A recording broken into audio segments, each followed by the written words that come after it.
જય હિન્દ, જય ભારત, ભારત માતા કી જય, વંદે માતરમ। જે મોદી સાહેબે આજે જે યુદ્ધનું એલાન કર્યું, બહુ સરસ કર્યું કે પાકિસ્તાન નકશામાંથી મટી જવું જોઈએ।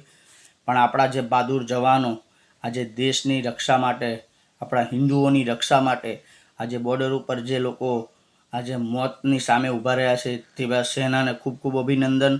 અને આપણે સૌ દેશવાસીઓ ભેગા થઈ પાકિસ્તાનને મુંહ તોડ જવાબ આપવાની તૈયારી થઈ ચૂકી છે। મોદી સાહેબને હું એટલું જ કહું છું કે તમે જે કર્યું એ બહુ સરસ કર્યું છે।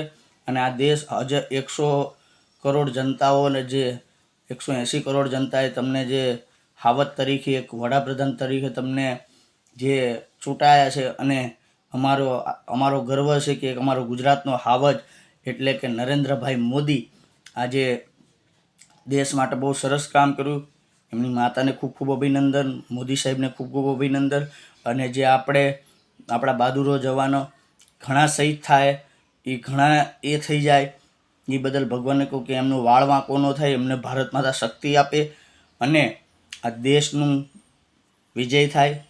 યુદ્ધના નગારા વાગી ચૂક્યા છે, સાયરનો વાગવાની તૈયારી છે અને 18 જિલ્લાની અંદર અંધારપટ આવવાની તૈયારી થઈ ચૂકી છે। તો દરેક ભારતવાસીઓને અને દરેક ગુજરાતવાસીઓને કહેવાનું કે 4 વાગ્યા પછી કોઈએ બહાર નીકળવું નહીં અને દેશને બચાવવાની કોશિશ કરશું આપણે।